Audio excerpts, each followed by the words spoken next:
right, Bears fans, welcome into another episode of the Picks for Polls podcast presented by the Bear Report and Blue Wire Pods.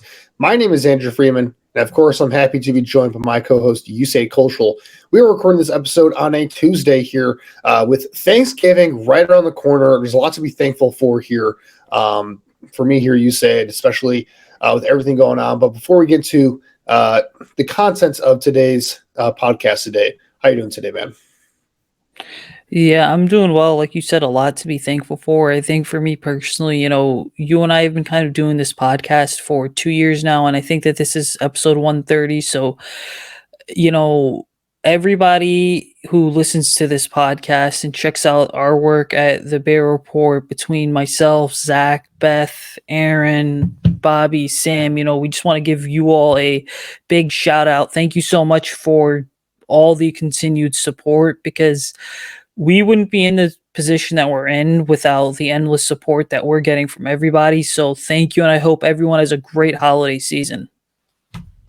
Yeah, it's truly a team effort over here, whether it's at the Bear Report or, also got to be thankful again, like you said, just for all of our listeners on here. I can't believe that we're 103 episodes into this thing. That's kind of crazy to kind of put that all into perspective. Always fun to put these episodes together, and hopefully that this episode can be another fun one, as well as we have a lot on the docket today as the Bears coming off of a 27-24 loss to the Atlanta Falcons, dropping to 4 straight losses on the season. So Bears not doing really well right now in terms of it record wise, but I mean, like we've alluded to many times before over the last month or so, yeah, the Bears aren't winning a ton of games right now. It's kind of frustrating from that aspect of things, but Justin Fields continues to progress and play well as the season goes along. We saw some flashes from him once again in this game against the Falcons, but I think at the end of the day, this game we kind of talked about in our post game recap of this one with Zach. This one kind of felt like a game where the Bears kind of took a step back a little bit because the offense has been humming pretty well over the past month or so, and in this last one, it felt like the offense, despite the fact that they were going up against a pretty porous defense in the Atlanta Falcons, didn't have its best game. In the first half, they scored 17 points, but a lot of that was because they benefited from a lot of short fields, some turnovers. Velus Jones Jr. had a nice kick return that kind of set them up for a drive. Some field positioning stuff that kind of helped them out. But the second half just didn't cut it. They had one really good drive where Justin Fields kind of willed them to a touchdown. But you look at that final drive, this game came down to a final drive once again. It seems like, over the last month, I think it's been 4 straight games where it's come down to a final drive for this Bears offense where they have a chance to go down there and either tie the game or win the game, and they just haven't been able to get it done. So I think that's kind of where we can start this off. What do you make of these offensive struggles, especially late in these games when the Bears have to score late on these final drives? What do you kind of make of that? Well, I think it's simply put an offense that's really a big work in progress. Now, I had this debate with a couple of our subscribers on the Bear Report boards today. Go check out the forums on the website. And one of the things that was specifically mentioned was the fact that all the elite teams in the NFL, take, for example, the Eagles, the Bills, the Chiefs, those are teams that are averaging 30 points a game or right around there. But the reality is this, right, is that the Bears have a good quarterback who's engineering a lot of those points, right? Which is good to see because you need a quarterback you win games because of, not in spite of. But even then, the Bears' offensive production is still so-so, right? Because they don't have a passing attack. They don't have a running game. It seems like we're sitting here, and it's a double-edged sword when it comes to this team, by the way, because we're praising Cole Kmet, right? And guys like Darnell Mooney. But then the reality is it's like, where are these guys late in games, right? Like that interception that Justin had late in the fourth quarter on Sunday against the Falcons, that's one of those situations you look at it and say, okay, Justin, there are 2 white jerseys in the area. Were you throwing to Montgomery or were you throwing to Mooney? Based on, I would guess he was option there, right? So it's just like this offense figures out a way to put points, but a lot of it is driven by the quarterback. Because like, how many rushing yards does Justin Fields have that bail the Bears out in so many situations. Now, the reality of it is this, is that at the end of the day, the scoreboard's completely delusional. And for anyone saying that, yeah, the Bears average 30 a game, true, that's valid. But this is not an offense that, is among the best in the NFL by any means. I mean, it's still a unit, and we'll get into it in a couple minutes here, that is going to have multiple new starters next year. Yeah, I think we all know the offense is a work in progress right now, both from a roster level and from this coaching staff is still kind of figuring out, I think, how to best maximize this group. And I think they have figured out some things as the season gone along. Like they've clearly figured out how to put Justin Fields in position to succeed as a runner more. And that's kind of unlocked a lot of things. But like you said, I think, Justin Fields doesn't get enough credit for how much he's generating offense for this offense right now. Because I go back to that game, and I think I know I said it on the post game pod, but I'm gonna reiterate here.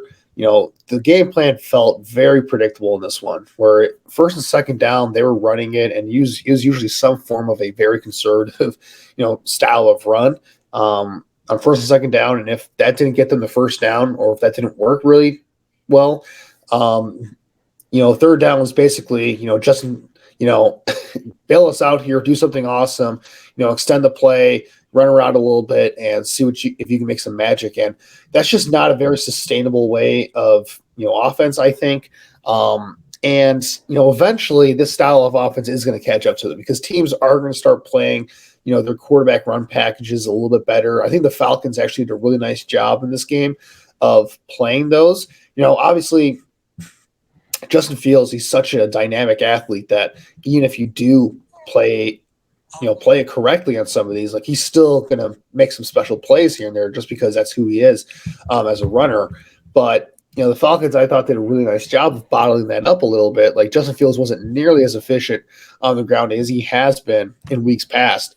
And this offense, this run game in general wasn't as efficient as it has been in weeks past. I think they clearly miss Khalil Herbert because he adds an explosive dynamic to it that David Montgomery simply just does not have from a run game standpoint.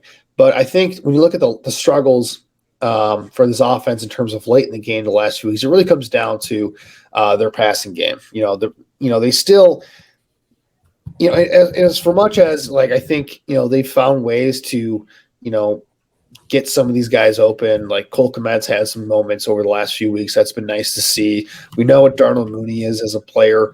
They're still trying to figure out Chase Claypool and get him involved, but we've seen flashes from Dante Pettis and Equineme St. Brown where they've done some stuff, but clearly the weapons on the outside aren't good enough for this offense to really, for Justin Fields to be able to drop back and feel confident that he has guys running open every single time he drops back the pass, and that's not what's happening right now. There are definitely some misses on tape that are still occurring, but clearly when we get into these late game situations where you got to have it, where you need someone to step up and make a play, the Bears just don't have anybody on the roster right now that can do that consistently, and I think that's really hurt them in these late game situations because when you're on script and you're able to do the read option stuff and the run stuff and kind of play off of Justin Fields' ability as a runner from an offensive standpoint, this offense looks pretty good in those situations because, defenses have to factor that into their game plan. But when you're dropping back to pass, outside of maybe having a quarterback spy on Justin or maybe, doing things from a pass rushing standpoint to keep him in the pocket and keep him contained, the defense doesn't have to worry about 10 million different things going on for every single given play. And I think that makes it a lot easier. That's where we see the talent deficiencies really start to pop up for this Bears offense. And that extends to the offensive line as well, because the offensive line didn't have the greatest game in this one, I felt, either. And again, it has to be said, the Falcons, they have probably the worst pass rush in football. So there were definitely some plays where the pass protection did hold up very nicely. But there are also a lot of others where there are breakdowns going on. We're not seeing guys, necessarily block the greatest on some of these drop backs. I remember there was a stretch where there were back-to-back sacks on 2 screenplays, and that should never happen for an offense. So, I think it comes down to, again, talent. And like we said before, this is a work in progress. They're going to continue to add starters to this new unit. That's going to kind of lead us into, speaking of this offensive line, our next topic today, talking about, how this Bears team can go about addressing this offensive line moving forward. So I think what we're going to do for this, Usayd, is we're going to break this down to kind of 3 different categories. Who do we think is a long-term building block? Who's someone who we're confident is going to be a starter for them next year? What are some free agent options that the Bears can look at next year? And draft-wise, how do you think this should be handled in the draft? So Usayd, I'll start with you. Based off of where we're at right now, who do you think are some of the building blocks of this offensive line, if there are any building blocks? Who do you think is going to be capable of starting next year for this unit? Well, I mean, there's only one guy that's a legitimate building block, and that's Tevin Jenkins. You give him credit for how he handled the summer, just how he burst onto the scene. Again, this past week 11 as well as week 10, he didn't play for 2 straight weeks because of the hip injury that he had, but you know what? It's not really a big deal because if anything, Tevin Jenkins, I think, was one of those players who slipped in the draft because of the injury concerns that he had.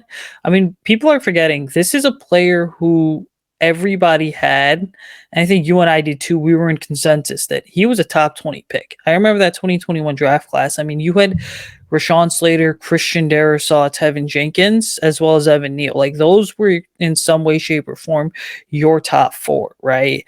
And so to see Tevin turn his career around the way he has been phenomenal. He's going to be the only legitimate starter. Now, free agency, again, I'm a bit wary of because I'm not a big believer in spending a lot of money.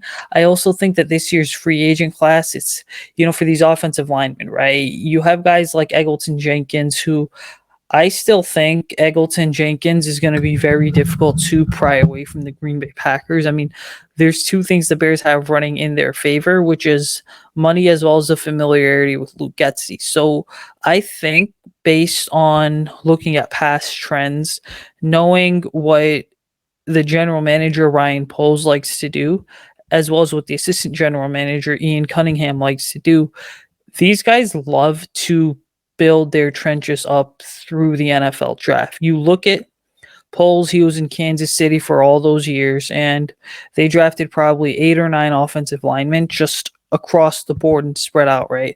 And by the way, one of them was a high pick in Eric Fisher back in 2013.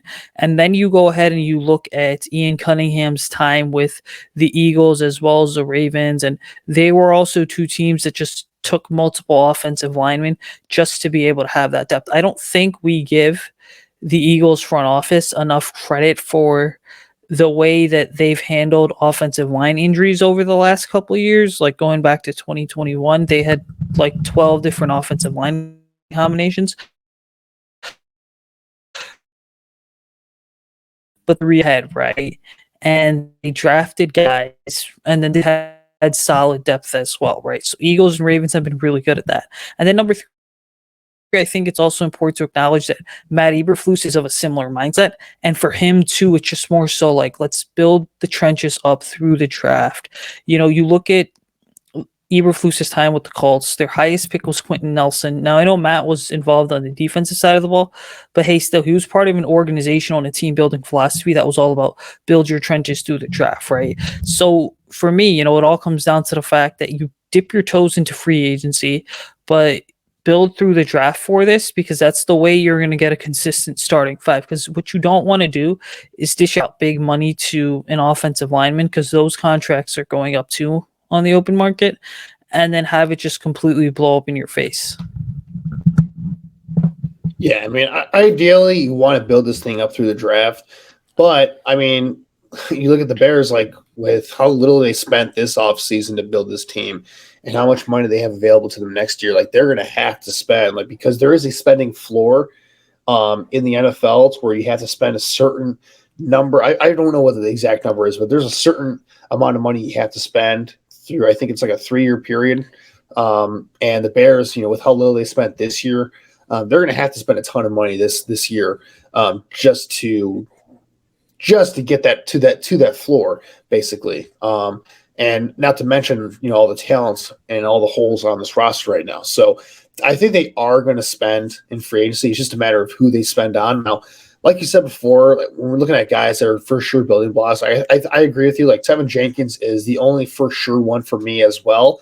But I wouldn't rule out that this regime really likes Braxton Jones as a long-term piece because Jones, he's had his ups and downs, but you have to remember that he's a fifth-round pick and he's a rookie. So offensive linemen, typically it takes these guys a couple of years to really hit their stride as NFL players. It's not uncommon for the first 2, even 3 years of an offensive lineman's career to be really shaky out the gate. And then we see that year 3, year 4 breakout happen, and they really start to come into their own as players.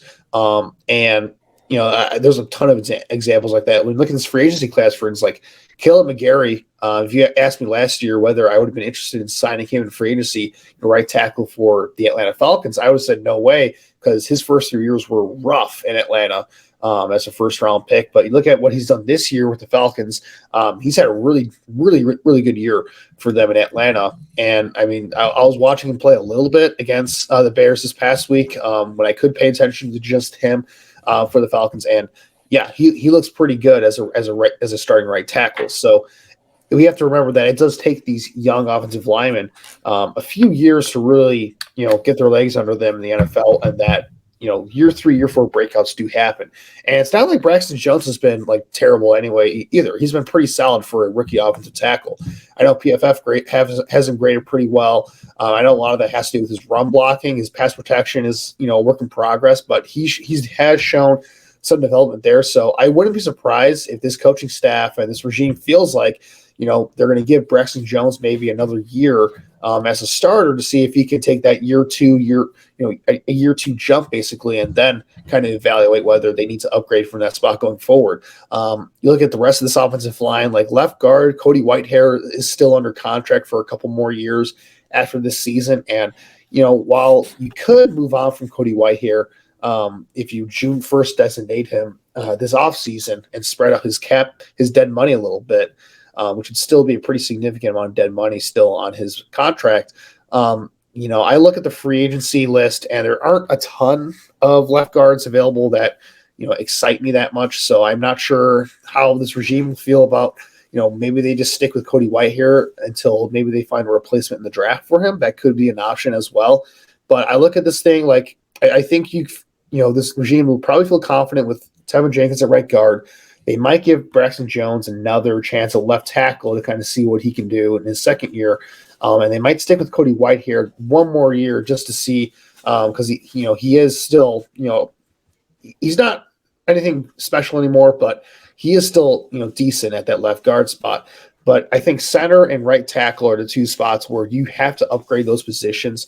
And I think you have to do that in free agency because you can add talent still in the draft while still upgrading those spots in free agency as well. And I think Elgton Jenkins makes a ton of sense for this Bears regime if they want to go that direction. Like if Elgton Jenkins somehow gets away from the Packers, which I think is likely because the Packers, like you look at their situation, they are in a rough cap situation.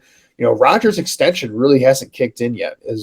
That's something that a lot of people haven't, realized that Rodgers signed a huge extension this past offseason. Next year's going to be the first year of that, and from now on, like his dead money is just going to be insane for the Packers moving forward. They have a lot of other decisions to make. They have to pay Rashawn Gary at some point, and Rashawn Gary is one of the best edge rushers in football. They have to figure out whether they have the money to sign him. And they have some other pieces across the board. They have some holes that they have to fill across their roster. They still don't have a wide receiver. They still have a wide receiver problem. They have a tight end problem. They have other needs across the offensive line that need to be filled. Defense, a lot of their players like Adrian Amos, he's coming up for them as a free agent. So they're going to have to fill a couple safety spots probably because Darnell Savage has been pretty bad for them at safety as well. Like there are a lot of needs for this Packers team. So I'm not sure, given where they're at from a cap standpoint, whether they're going to be even have the room to keep an Elgton Jenkins long term. So he may just hit the market for them. And I think that if Elgton Jenkins hits the market, he's one of those rare players where he can play all 5 positions on the offensive line at a pretty effective level. I could see a situation where Ryan Poles, Luke Getsy, they come together and say, hey, Braxton Jones, we're going to give him another year at left tackle. Cody Whitehair, he's solid at left guard. We know what we have in Tevin Jenkins at right guard. Jenkins, we can put him in at right tackle for now, and he can be, a stud right tackle for us in the meantime until maybe we find someone that's like a long-term piece for us there. Worst case scenario though, what Elton Jenkins is as a guard. He's a pretty dang good guard. So I think Elton Jenkins, he's going to be probably this regime's top choice in free agency if he does hit the market. And then at center, like there are some options at center that they could look to. They could, sign a center here in free agency. The one guy that's on the top of my list right now is Ethan Pocic, who kind of an unknown going into this year. He was a draft pick of the Seattle Seahawks, but things didn't really work out for him there. But he went to the Cleveland Browns this year as a vet minimum signing, and he's been phenomenal this year. I think he's out with an injury right now. He just came down with like some kind of a knee injury, but before he got injured, he's been one of the best centers in football this year. So, and centers usually aren't that expensive on the open market, and especially Ethan Pocic's position where he's kind of a one-year wonder at this point. He could be a guy you bring in there, and I think even if he regresses a little bit, he's still going to be an upgrade over a guy like Sam Mustipher, who hasn't been all that great this year for the Bears. So I think those are two easy signings that you can make right there. And then when you get to the draft, I think, offensive line has to be a priority in the draft once again. Like I think they still need to add depth at tackle because, even if you bring in a guy like Elton Jenkins in free agency and you keep a guy like Braxton Jones as your starter, you have Larry Borum and Alex Leatherwood as other young tackles on this roster, but you can still add more depth there, more versatile pieces for this offensive line. And I think they need to get younger in the interior because they need to find a replacement for Cody Whitehair long term. And there's nothing wrong with getting another center on this roster too to develop behind. If they go out and sign a guy in free agency. So I think the draft is going to have to be a top priority. And speaking of the draft, when we look at the outcome of this latest loss to the Falcons here, the Bears now they officially have not officially, but if we're projecting this thing out, if the season ended today, the Bears have a top 3 pick going into the 2023 NFL draft. So that's big for a lot of reasons here. The Bears, if they wanted to spend it on the top offensive lineman in the draft, they could certainly do that, but there are going to be a lot of options, I think, now that the Bears are in that top 3 discussion area. So I think that's kind of a nice way to segue into our next segment here for this podcast. You said, now that the Bears could have potentially a top 3 pick here in this next draft, what do you think the strategy should be for them? What are some of the options that you think are available to the Bears now that they are in that position this high in the draft? Well, I think really the Bears have this major advantage, right? You are a team that's already got your young quarterback in place. The good news is you've got some youth on both sides of the football that you hope is going to take another step forward next offseason. But the reality for the Bears is there's only 2 options.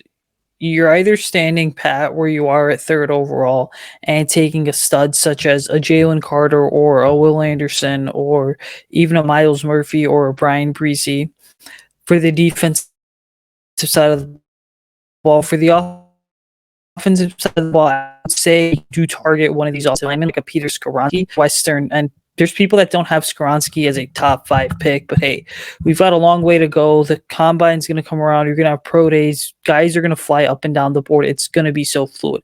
So that's one way. And then I think the second way is this, right? Is that you trade down and you go ahead and make a deal with a quarterback needy team. What's the advantage of this? Well, there's 3 signal callers in this class that are guaranteed to be first round picks. That's CJ Stroud from Ohio State, Bryce Young from Alabama, as well as Will Levis from Kentucky, right?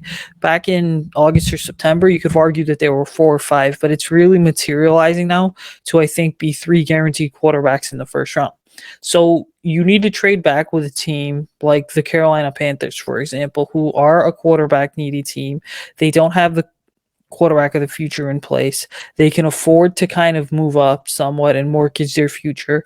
And so I think in the process, what you do is you either get multiple first round picks, or depending on how far you move back, you are getting multiple first round picks as well as some second round picks in 2023, as well as additional picks in 2024 to kind of help you round out your draft classes over the next 2 years. Now, the Bears are still in a predicament because if a player like a Will Anderson or a Jalen Carter is there, by all means, the extra draft capital is nice, in one sense, but Anderson are going to be day one impact players, right? So you go ahead and you kind of just play it by ear. And I would say this, right? For this team, your first round pick has to be a lineman, just based off what we're seeing on both sides of the ball, because the offensive and defensive line are just getting dominated so easily that it's at a point where it's just like you really don't have an offensive or defensive line for the most part. You're just trotting the five best guys out there that you know are better than anything else that you have on the roster. So for me, right, trading down is so appealing, but if Carter or Anderson are there, then you by all means pull the trigger and do not hesitate, because there's going to be other opportunities to trade back. Yeah, I think that's well said. I tend to agree with you. Like, it would be nice to get a king's ransom for, a team willing to come up to get a quarterback here. I think that's probably the ideal situation in many years. But I mean, like you said, it would be really tough to pass up on a Jalen Carter or a Will Anderson if they're available for the taking for you. If you're, the Bears here. Now, if the Bears are maybe at that number 2 spot, let's say they somehow lose enough to where, because the teams ahead of them right now are the Texans at number 1, and I don't think the Texans are winning another game this year. So Texans are going to be number 1, I think. The Carolina Panthers, though, could play themselves out of that number 2 spot just ahead of the Bears. So if the Bears somehow lose the rest of their games and they're in that number 2 spot in this upcoming draft, I think it'd be really appealing for them. And they'd be crazy not to consider trading down in that spot because, Bryce Young's going to go number 1, and the next quarterback on the board is going to be C.J. Stroud. And there are going to be a lot of teams, I think, willing to move up for C.J. Stroud because, he does have, some pretty good traits as a quarterback prospect. And I think he's clearly the number 2 guy in this class. So, if Bryce Young and CJ Stroud are off the board by the time that the Bears are on the clock at number 3, that kind of limits, I think, their trade down options there because, while I think there are a lot of fans in the NFL for Will Levis and, Anthony Richardson out of Florida, who's kind of come on as the season has gone along, there are going to be some teams that want to move up for those guys, I think, in this draft. I don't think it's going to be the same level of appetite for those guys as you would for a Bryce Young or CJ Stroud. So if they're at that number 2 spot, then I think you have to find a way to kind of trade down there and get a king's ransom because you could really set yourself up with a ton of picks there and still be in a position where you're in that kind of top 5 range to get maybe one of these top 2 defensive players. Yeah, if they're number 2, then I think they have to trade down almost because there are going to be teams calling to move up and get one of these quarterbacks. At number 3 or number 4, though, I'm assuming that Bryce Young and CJ Stroud are off the board at that point. I think at that point, you're probably not going to get a ton of offers for trading down in that spot. I think the best thing for the Bears then in that situation would be at number 3 overall, I think Jalen Carter is probably the pick, and you're feeling really good about it. And, it's kind of a toss-up right now, right? Because Will Anderson and Jalen Carter, they're very similar prospects, I think, in this draft class where both are clearly the best at their position. And I think we feel, both of us feel pretty good that they're going to be all-pro talents for a long time in the NFL. But I think we saw it this last offseason, clearly this regime places an importance on that 3-tech position. And Jalen Carter has all the makings of a dominant 3-tech at the next level. And Will Anderson, for as great of a prospect as he is, I'm not sure he's the best fit for what this coaching staff wants at defensive end. Eberflus's defense, you look at it in the past, he loves having kind of these hybrid defensive ends that can defend the run, kind of these bigger body guys that can defend the run on the edge and then kick inside the pass rush from the interior as well. And I'm not sure if Will Anderson, he's kind of a smaller guy for an edge rusher. I'm not sure if he's the best fit for that style of defensive end. There are some better fits for that in this draft. I look at Miles Murphy out of Clemson would probably be a better fit for that style of defensive end. But Jalen Carter, you don't have to worry about his fit. Like, he's a perfect fit for what they're looking for at that 3-tech position because he is quick. He can penetrate up the field. He's an explosive pass rusher. He can get into the backfield and just disrupt everything. He does a lot of things that this coaching staff looks for at that defensive tackle spot. So I think at number 3, those two quarterbacks are off the board. I think Jalen Carter's the pick, and you're feeling really good about it because I think he's going to be a future perennial Pro Bowl talent at that defensive tackle position. And I mean, yeah, this Bears team, they have to start building out this offensive roster around Justin Fields. I understand that. But to me, the value just isn't there for a wide receiver. It isn't quite there for an offensive lineman. And there are other avenues, like we've talked about, to address those spots in free agency and later on in the draft. So, at the same time, like you can't pass up on premium talent like that. I think there's a clear gap between Anderson, Carter, and some of these other prospects at other positions, and that's just the way I see it at this point. So I think we're both in agreement here, though. Whether it's Anderson or Carter, if the Bears aren't trading down, those two have to be the pick, and that's a good spot to be in because if your options are between getting a king's ransom to move down and get a ton of draft picks to build your, to restock this roster, or getting a premium defensive talent, like. There's no wrong answer there, I think. Both of those options are pretty good ones, I think. So let's move on to kind of our final topic for today's episode, and that's, looking ahead to next week's game. The Bears are going to be on the road to play the New York Jets, and the biggest storyline for this one is, assuming that Justin Fields is healthy enough to play, we have a matchup between two quarterbacks from the 2021 draft class, and obviously Justin Fields and Zach Wilson, who is a starter for the New York Jets. And there's been a lot of talk this past week because, and we're going to get into it here. Zach Wilson just absolutely struggling in his second year here for the New York Jets. And, there was this whole firestorm on social media this past week where, the Jets, they just played the Patriots. They had a miserable day on offense. Zach Wilson was awful in that game. They only scored 3 points.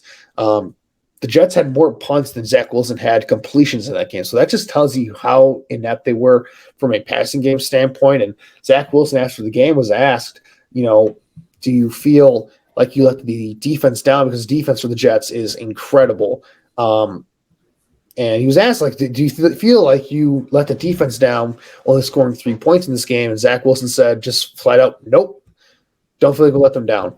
And that just, as tone deaf as it is, yeah, you are letting them down by only scoring 3 points in a close game like that. But, it's not looking great for Zach Wilson in New York right now. So I think this allows us to go back to our pre-draft evaluations of these quarterbacks going into it.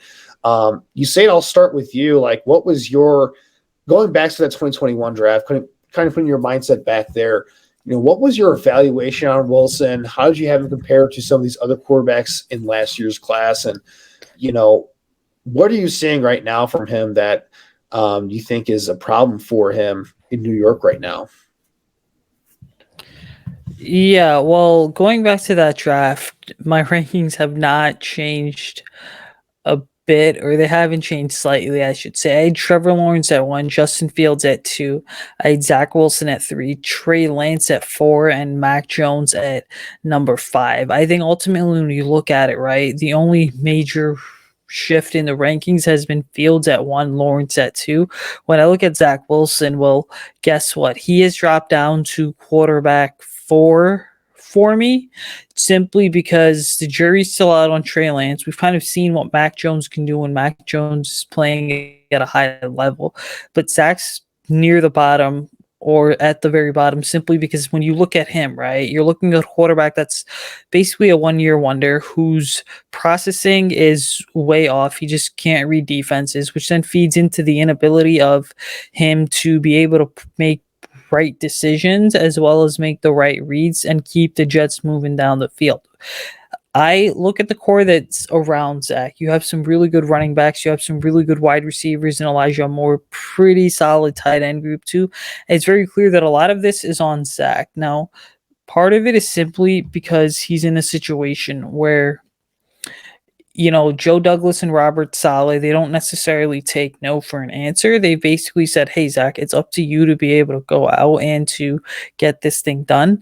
But the reality is that Zach coming out of BYU, I remember being comparisons that were being made to guys like a Patrick Mahomes. I think it's very clear to me that those comparisons were never ever warranted because he's not the freakish athlete that Patrick Mahomes is, right? He doesn't have the intangibles and the traits that Mahomes or Aaron Rodgers do, right? It was kind of just this like feel good, look good type story that was hyped up by the national media.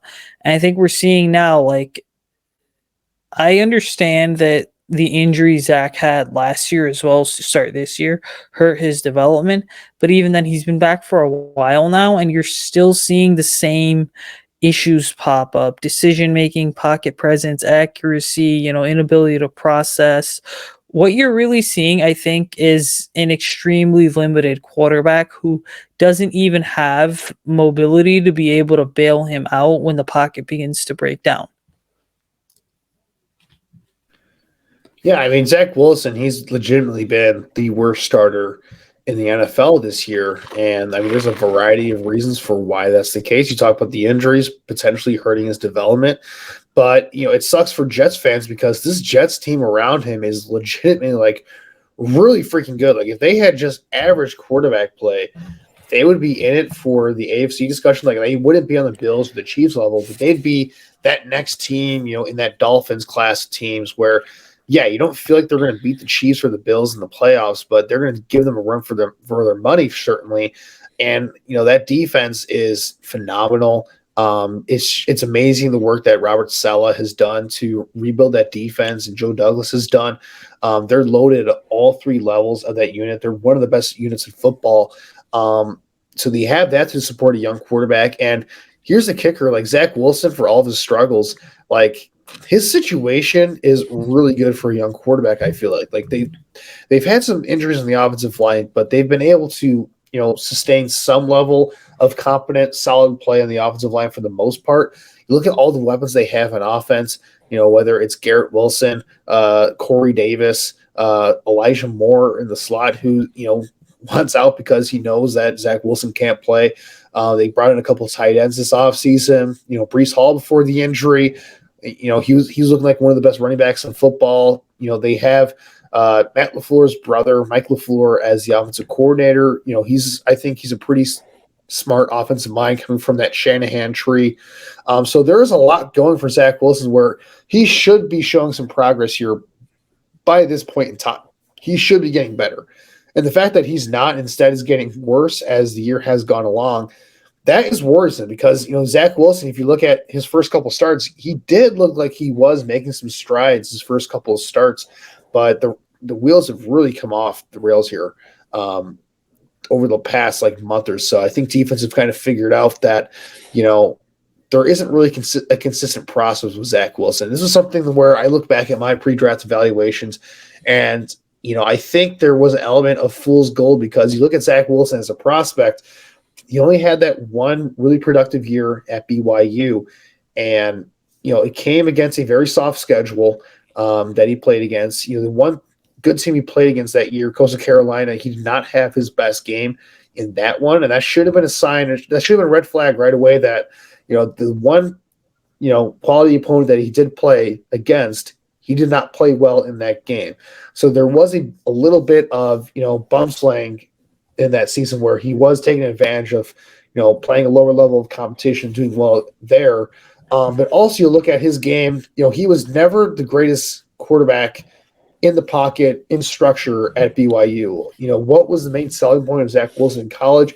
It was all the out of structure stuff, rolling out of the pocket, throwing the ball off platform, making these ridiculous throws down the field that look nice in a highlight reel. But from a consistency standpoint, we're not seeing, he wasn't necessarily the greatest processor at BYU. He wasn't someone that went through his progressions very well at BYU. And that's something that you kind of overlooked, at least I did, because I felt like, from my evaluating standpoint, because I had him as the second quarterback in that class behind Trevor Lawrence. Justin Fields was my third quarterback. I felt confident about Zach Wilson's, what I perceived as a feel for the game, that I felt like he could develop all the easy stuff in terms of playing in structure, processing, pocket presence. I felt like he could get better at that as he got more experience. clearly that's not the case. He looks lost out there for the Jets. He's missing easy throws. The accuracy, like you mentioned, just is not nothing. There are so many, there are dudes running wide open in that Jets offense, and he's just airmailing them by 5 yards over their heads.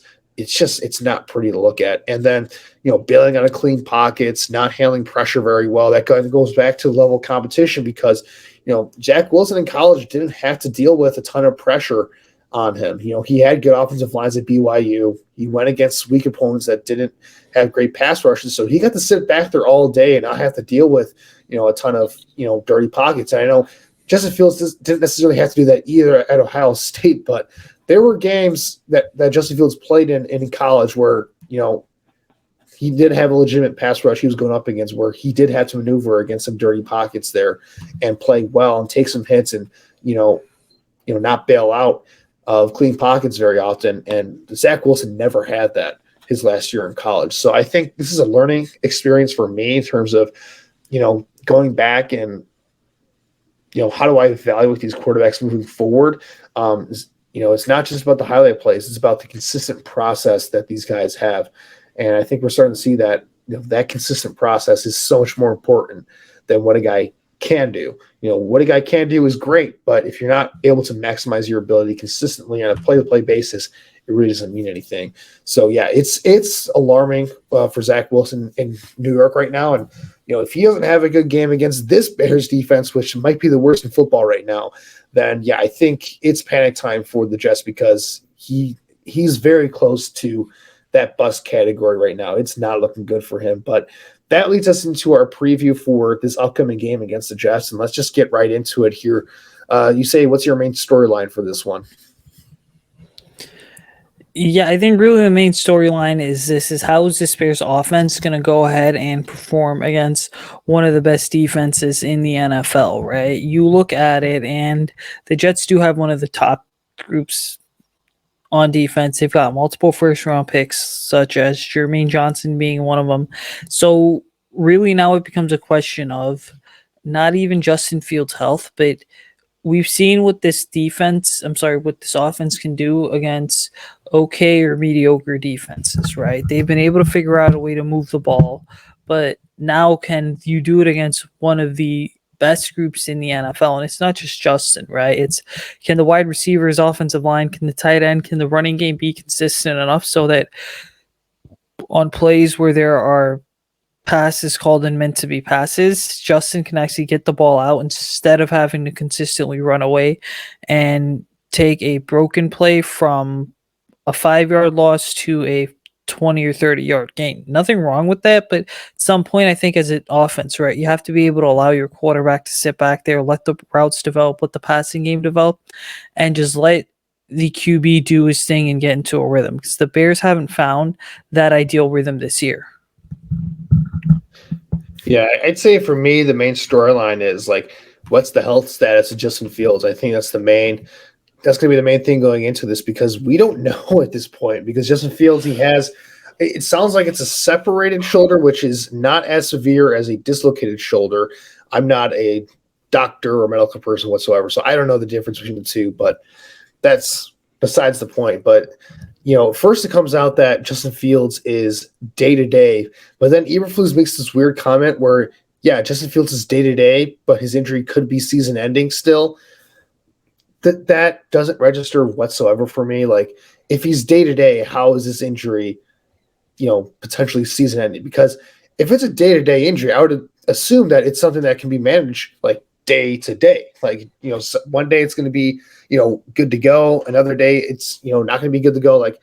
That's what the assumption of day to day is. If it's a season ending injury, I would assume that it's something that can't be managed on a day to day basis. So for him to say that was just weird to me. I think it's going to be telling, what happens during practices this week, whether Justin Fields, is participating or not. If we're getting DMPs all throughout the week, then yeah, I'm sure that he's probably not going to be playing in this one. But who knows? It could be a situation where he doesn't play in practice and they just try to get him, in some level of comfort for the game to get him to play. I almost think at this point that, this Jets defense, they're so freaking good, man. And that front four, they have one of the nastiest front fours in all of football. I almost think that you'd be better off just, making Trevor Siemian the sacrificial lamb for this one and get Justin Fields healthy.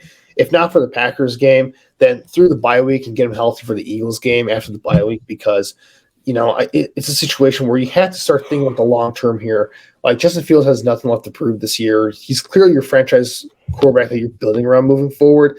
Like, why are we putting this guy at risk for further injury in a season where we're not going anywhere? And honestly, it'd be better off to put Trevor Siemian out there if he's not healthy, because you're probably going to lose the game if that happens. So, that's where I'm at with it. But I think it's going to be the main storyline is, Justin Fields, what's his health, and, how's that going to affect things? Because if Justin Fields isn't out there, then this Bears team has no chance of winning, because even if Zach Wilson is absolute garbage, and, there's a possibility that Zach Wilson is atrocious once again, like, I have a hard time seeing this offense for the Bears doing anything against this Jets defense that doesn't involve Justin Fields just being a superhero out there, which, it could be compromised because of the injuries. So let's wrap this up by predicting this game, Usayd, and giving me your X factor. So let's start with you. What's your prediction for this one, and who's your X factor for this game? My prediction for this one is simple and straightforward. The Bears' losing streak extends to 5 games. They lose to the Jets 20-14 as a result of a late turnover forced by New York's defense. Once again, I think the X factor is going to be offensive coordinator Luke Getsy. The question is can Luke, inside of 3 and 4 minutes at the end of every quarter, can he start calling plays that are going to keep the ball moving, but also ensure that the Bears offense doesn't look so predictable? If not, then I think the talk about Luke being a head coach next year is going to be put to bed. Yeah, I have the Jets winning this one as well. 20-10 is going to be my score, but if Justin Fields can't play, I probably might say 20-3, because I'm not very confident in a Trevor Siemian run offense here against a really, really dangerous defense that the Jets have. Like, you just look at this offense right now. Justin Fields is banged up. Your best running back, Khalil Herbert, is out for a significant amount of time, so you don't have that explosive element in the backfield if those two cannot play. They're still trying to figure out things at wide receiver. They still have a lot of moving pieces at offensive line. It just doesn't give me a lot of confidence against the Jets defense, where Quinn Williams, he's been one of the best players. He's been one of the best defensive players in football this year. That entire front is just filled with guys that just get after you. Sauce Gardner, he might be the best. He's one of the top 5 corners in football right away as a rookie. And Reed on the other side of him, he's no scrub either on the other side. So they have a lot of talent in the secondary. And Salah is just doing a great job with these guys right now, scheming everything up. Teams are not able to score on this Jets defense. They're able to get after quarterbacks nonstop. So I just don't think this offense is going to, unless Luke Getsy can scheme around it, I'm not very optimistic about them. And, for as bad as Zach Wilson has played this year for the Jets, this Bears defense, I have no confidence in them being able to stop anybody at this point. And I think the Jets, Zach Wilson's probably going to not play well for them, but he's probably going to do just enough, or this Jets offense, I should say, it's going to do just enough to pull out a win here. Maybe the Jets, have a defensive touchdown or something to score some points, but I think it's going to be an ugly game of football to watch, especially if Justin Fields doesn't play. I am, excited. If Justin Fields does play, I wonder, if he's going to be extra motivated in this one, though, to kind of prove the Jets wrong, kind of similar to Patrick Mahomes, what he did against the Bears when in 2019, because Mr. Trubisky got drafted over him. It'd be really fun to see Justin Fields, sweep, all the rest of the young 2021 quarterbacks this year that he's played against. So that would be fun if that happens. If he can't go, though, obviously that's not in play.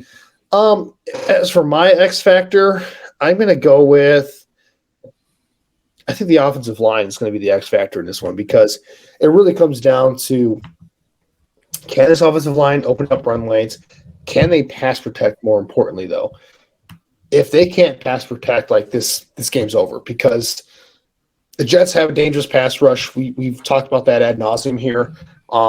So if it's a situation where whoever's playing at quarterback, whether it's Simeon or Fields, if they're under duress the entire game, this Bears offense is not going to be able to move the ball. So I think the offensive line needs to have their best game of the year. If they don't, it's going to be a rough one for them. So with that said, that's going to do it for us here at the Picks for Polls podcast. Make sure to like, rate, subscribe, review the podcast at Blue Wire. Make sure to also check out the Bear Report podcast with Zach and Aaron as well, previewing a lot of things for these upcoming Bears games. As for us here, make sure to give us a follow on social media on Twitter at Picks for Polls. Usayd, where can our listeners follow you and find your work? Yeah, guys, you can follow me on Twitter as well as Instagram at Usayd Koshul. You can check out my work on the Bear Report. I have a NFC North recap dropping each week. I've got a couple mock drafts coming out at the end of each month because November is quickly approaching. And then just some general storylines and articles, pre- and post-game articles about the Bears. Yeah, absolutely. Make sure to give those read for Usayd. As for me, you can follow me on Twitter at AJFreeman25. You can find my work at the Bear Report as well. Going to be coming out with my next Tracking the Trenches shortly here, recapping this latest game against the Falcons. And again, keep an eye out for the Bear Report YouTube channel. Trying to get something out on Justin Fields on the Bear Report YouTube channel for you guys to check out as well if you want to give that a watch. But other than that, everyone, Thanksgiving, by the time this episode out, Thanksgiving is going to be here. And I just want to wish everyone, whether it's our listeners and everyone, to your families and friends back home, have a happy Thanksgiving, happy holidays, a good start to this holiday season. And, we're looking forward to speaking to you guys next week following this next Bears game. And until next time, Bears fans, bear down.